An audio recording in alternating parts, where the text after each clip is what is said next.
గుంటూరు జిల్లా తాడేపల్లిలోని ప్రగతి బాల విద్యాలయం 28వ వార్షికోత్సవాలు ఘనంగా జరిగాయి. తాడేపల్లి మున్సిపల్ చైర్పర్సన్ మహాలక్ష్మి, మాజీ ఎమ్మెల్సీ లక్ష్మణరావు, జన విజ్ఞాన వేదిక రాష్ట్ర సభ్యుడు విజయ్ కుమార్ తదితరులు ఈ కార్యక్రమంలో పాల్గొన్నారు. ఈ సందర్భంగా బాల బాలికలు చేసిన నృత్య ప్రదర్శనలు అలరించాయి. మానవ జీవితంలో విద్య ముఖ్యమని మాజీ ఎమ్మెల్సీ లక్ష్మణరావు చెప్పారు.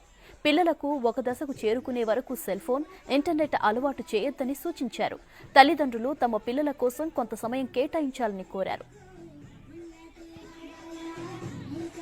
ఇంటర్నెట్ వచ్చేసింది, కంప్యూటర్లు వచ్చినాయి, టీవీలు వచ్చినాయి. వీటిని చిన్నతనంలోనే పిల్లలకు కొనిచ్చేస్తున్నారు.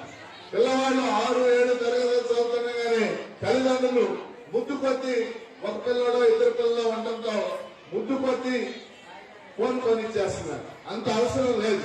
అందుకని సెల్ ఫోన్ పిల్లలకి ఏ సమయంలో కొనివ్వాలి, వాళ్ళు ఏ సమయంలో వాడాలి. ఇవాళ చాలా స్కూళ్ళల్లో మేము చూస్తున్నాం, హై స్కూళ్ళల్లో పిల్లలు సెల్ ఫోన్ కే పరిమితం అయిపోయి చదువుని పూర్తిగా నిర్లక్ష్యం చేయడం అనేది